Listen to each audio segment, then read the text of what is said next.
And we're back. Now that we're back and at full health, with our inventory cleaned out, I'm gonna go back to the second floor and actually do some proper exploring this time. But this is why this shortcut's handy, because you can miss out. You can just skip most of the floor. It's quite nice, actually. So we can just go ahead and do that. And with a warp wire in hand, Adrian thread. Sorry, old habits die hard. We can continue on to here and actually make some progress, hopefully. So let's go ahead and make some progress, hopefully. Hopefully we're spaced pretty okay. He's not gonna bother us. Nifty. This is another new enemy, the claw shrimp. He's why we should have got ice barrage, but I like to prepare for the future a little bit more, so we got the thunder one instead. All right, let's do our mappity mapping. Now why is this floor more dangerous during the daytime? I hear a few of you asking. Well, there's a different monster here in the daytime. He's asleep at night, you see. But there's a different monster awake in the day, and the Gigapede monster, the one we've already fought, they are nocturnal, which are the lesser of the two threats. Yes, proceed. Cool. I'm gonna stop reading those, I think. We all know what they say. I'll read, like, the rest of it still, because that's what I do, but I'm not gonna read every shortcut. And this is a great platypus. It turns out it's not so great, and the fact that it's actually quite dangerous. We need to try to kill it quickly, because he can give us poison, and poison is a bullshit status ailment.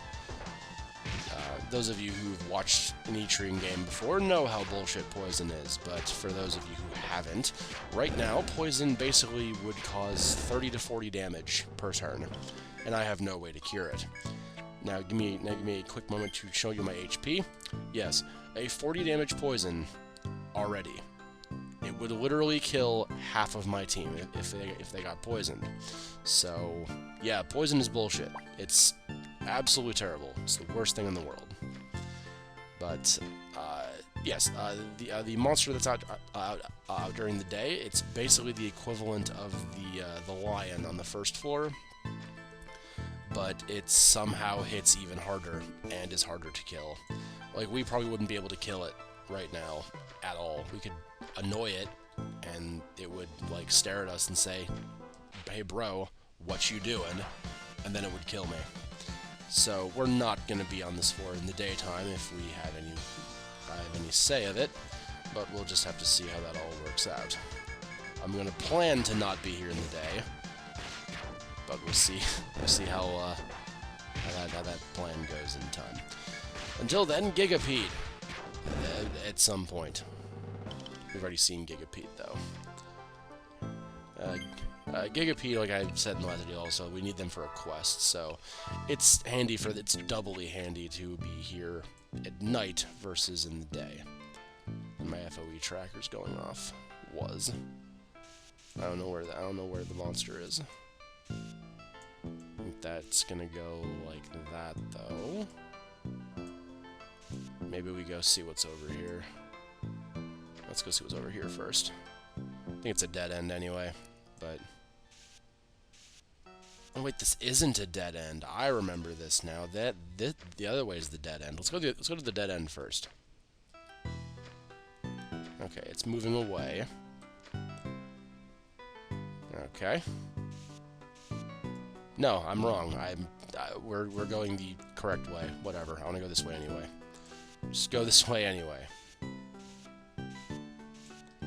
Beep. Go ahead and hide from the FOE and then go behind it, because remember, there's things behind FOEs, and there continues to be things behind FOEs. Delicious, delicious things. See, this is rain with experience in an Etrian game. Large box, yes. A stun blade. Ooh, stun blade. That sounds useful. Let's go ahead and give that to Kier. Oh, Kier can't use it. Okay. Let's give it to Rain, because nope, can't do that either. None of us can use stun. KO, can you use the stun? No. That's a thing in this game. They give you lots and lots of of little weird, like, legendary magic weapons like that, that none of them are very useful, really. They're all random chance status ailment things. They're not particularly good. There's one that I like, and I didn't look up which way I needed to kill these gigapedes, because I forgot, because I'm a terrible person. I think it's with Slash, though, so we should definitely gang up on it for now. Then just Rain can go beat it up later.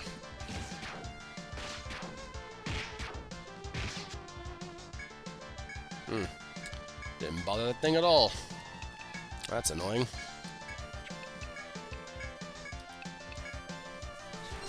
This'll get him, though, hopefully.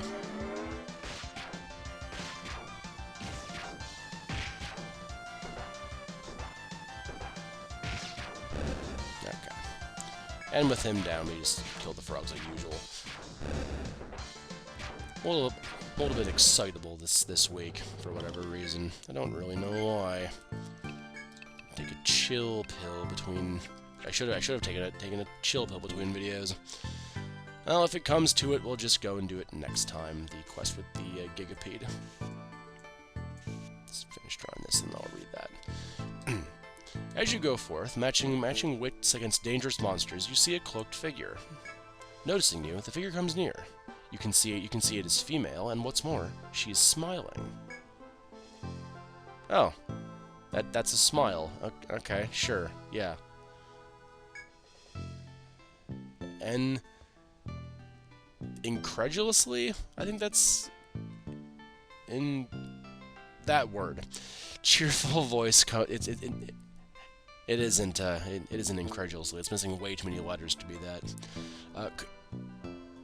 Some word, cheerful voice, comes from the girl. That's what that actually says. Thank you, emulator. Which ignores your bewilderment and who ignores your bewilderment and continues. Oh, well, hello, Olympia.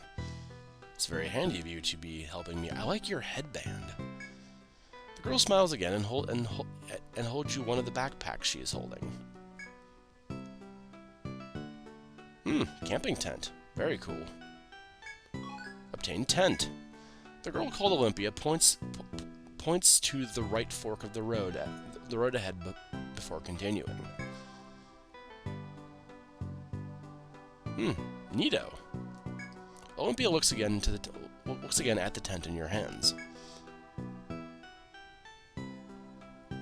I definitely will. That sounds very, very handy. Though she has said little, the girl turns to leave as if there is nothing more for her to say.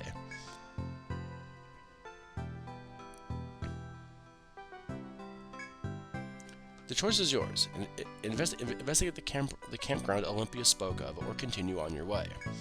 Let's go look at that campground, just to explain what that is a little bit, because this is a new mechanic in the Etrian games at this time.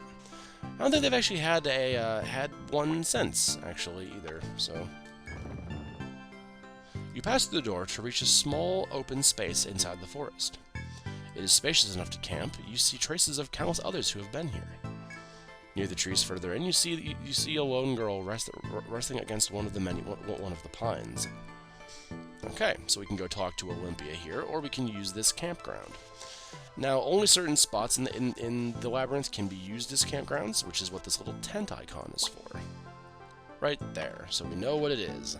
Now, using a tent heals some of your TP, and I believe all of your HP.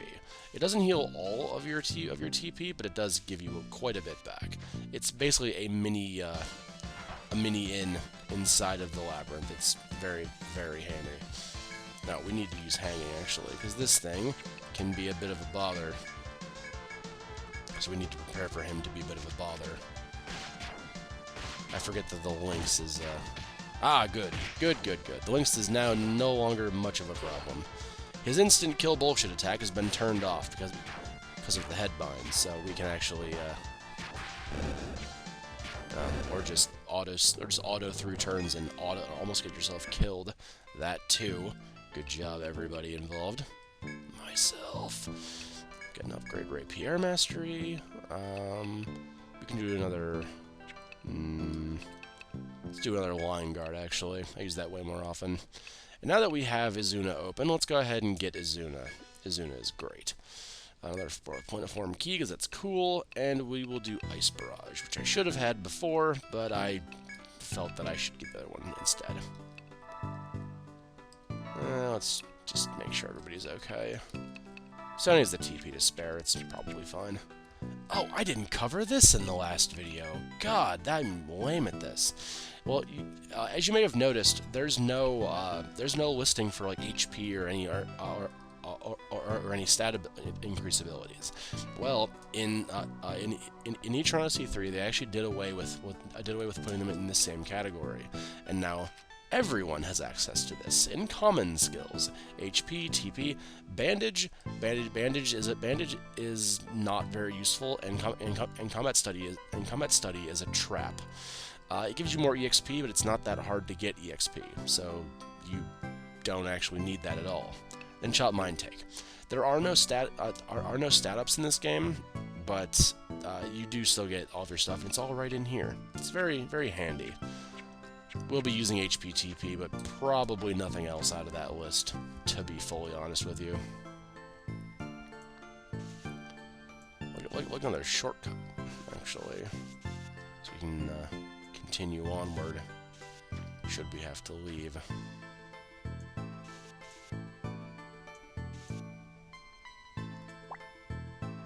Sorry my drawing is so slow, I have no mouse pad. We need to actually look at this first. The door before you with a star-shaped insignia has no handle and does not budge when you push it. You can't open it now, blah blah blah. So there are two keys in this game, you see. There's the star and the moon key. Very nice. Doubling the amount of bullshit progress hindering keys in the entire game. And this fight is going to be awful. Let's go ahead and just smack the... Let's actually show up Izuna, too. Who knows? It may actually go off and kill the platypus in one shot, which would be the best thing in the world. No. Okay, I didn't think it would. I didn't. I hoped it would have, but... And the platypus just causes poison, so we don't need to defend against anything. Okay, we didn't kill him instantly, either. But we got a tail, so that's cool. Got the poison tail of a platypus. And this square looks entirely safe. We should go walk on it. Yuck. Sounded gross. Sounded gross when we stepped on it. As your boots stick slightly in some mud, you take a second to look at the path you tread. On closer inspections, there are certain areas that are like a marshy wetland. It doesn't seem too deep, but the mud does put a noticeable damper on your walking speed. You shudder to think how easily any monster chasing you through this mud would catch you. You make note to be careful of the mud from this point on. Yes, the mud is bad. You can get caught in the mud and die from FOE. It's very unfortunate. But we're going to go back behind this thing because I'm a brave and stupid sort. So we're going to do this. So what could possibly go wrong? I draw a wall in the wrong spot. That's about the worst that's going to happen. Maybe we'll get hit by something big and scary in here, but at least for now, we're okay. This fight. The fight of suck. Oh, well, we need to use hanging, and we do need to use line guard this time, because, yeah. Didn't do that. No. We do need to reuse that, though. And then we'll just attack normally. We should be fine. Hopefully. Damn. Ah, good. Good. He is... 23. Yeah, see? That's what I'm talking about. That's the kind of, we don't need to do that anymore exactly. With the Lynx's headbound, they're much less of a worrisome threat. They're more of an annoyance. Because they still deal damage, but they lose their instant kill skill that they have. It's not an instant kill, it just deals insane damage. Large box open. Ooh, cool, a thread. Very handy. Now I have 2 of those. Very, very good. We need to heal. We're kind of beat up. Alright, and we're almost out of TP to do that. Okay, come on. We can't do anything without you. We can't do anything with you here. And we need to run from this fight. I said we need to run from this fight, people. Thank you, Heather. We need you through this mud quick. Boop. Almost that quick. Go ahead and color that in. That's like the best thing about this whole about the new mapping interface in this game. The different colored floor tiles you can make. That's probably my favorite thing out of this whole improved mapping. Because before, if you recall, back to EO1, when we had to place a room just terribly ugly and full of nothing but pits, it was just terrible. It was awful. It was painful. You couldn't really map it. Now we can, and it becomes infinitely more attractive looking to do so this way. But we do need to make sure we catch this, which we're just going to do that. Wall crevice, proceed. Ah, good. Now we can miss out that entire section of floor. Very, very good. There's a thing over here.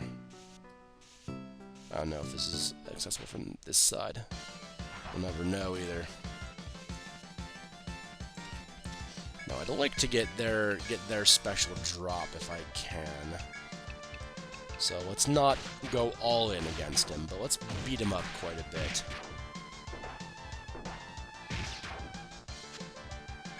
Okay, he's low. I don't think he's low enough to kill.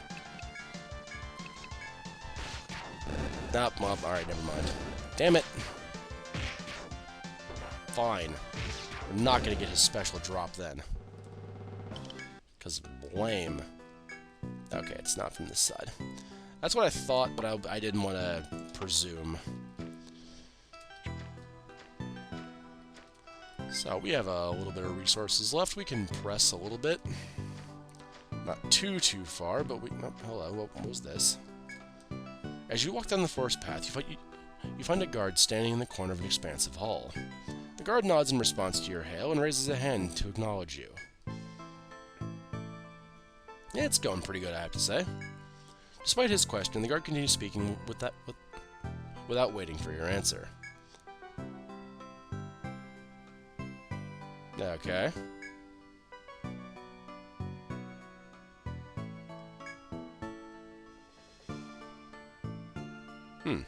Potentially. What you need. Upon saying this, the guard shifts his gaze to gauge your reaction. You consider the offer carefully. Why not? The guard nods happily and clarifies his request. Sharp tooth, pungent ivy, and purple scale. We don't have any of that, but we should make the note down, because those are all at least attainable things. I'm not going to fit all of this here. Sharp, ivy, scale. The guard's hand is already out, eager to receive it. If you have anything, you can hand it to him. Well, I think I might have a sharp tooth. You regret your lie before you speak. It is you know perfectly well you have no such thing. I can't, unfortunately.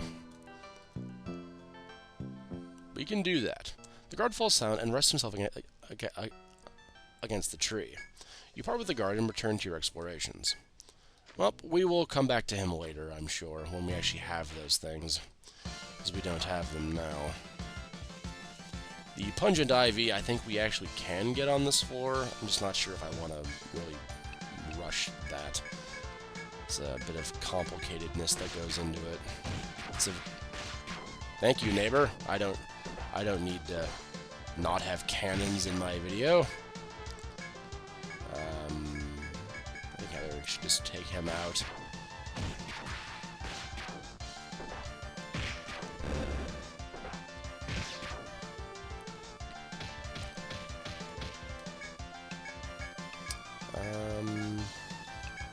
Oh, Sony has it's a slashing weapon. So if it's slash, Gigapede leg, perfect, perfect. That's what we wanted. It's just a regular drop, but it's still frustrating to get for some reason. I think we actually need more than just the one, but well, we'll see when we get there. It's a request. We'll figure it out. My FOE tracker was going off momentarily. Where is it? It must be over here. Ah, yes, it's up here.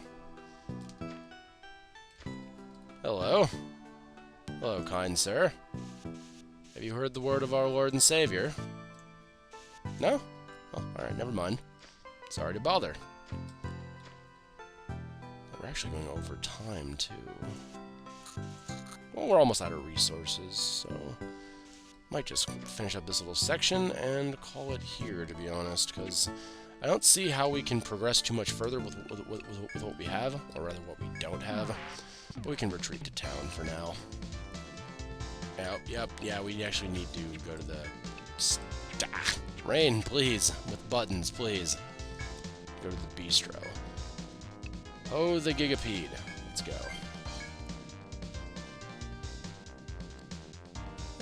Kinda, for the most part. Or Gigapede leg. It's a coast city. I would imagine this. This is your hint that, it's actually a much safer place on the second floor. But, you know. Well, let's go ahead and report the results then. Ah, good. Good.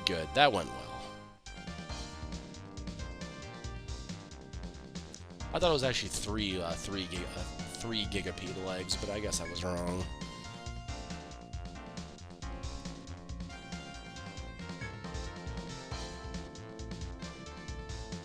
And there is your official hint. Oh, probably. The game is still young. Ah, very nice. Now, let's take a look at that item we just got. It's a book. Yeah. Actually, because of what it can do, I'm actually okay with Sony having this. He can now bore people to death by reading to them. No offense, Sony, but it's far more useful for you to have that than it is for you to have a dagger that's pathetic. Ah, light gloves. Handy. And that's all we can do. Not a whole lot of monetary gain that time, but let's go ahead and wait till morning. I'll go grind money between videos, because that's not that hard. Now that we have that opening shortcut chain set out, it's actually quite easy to go farm. Sorry, I had to yawn there for a second. I'm quite tired suddenly. But anyway, hope you guys had fun this week. We made some progress in second floor. We're halfway or so through the second floor. We got the first floor mapped out completely, and we did a quest. So yay! So I hope you guys had fun, and I will see you next time with more Let's Play Etrian Odyssey 3, the Drowned City. So till then, rank K.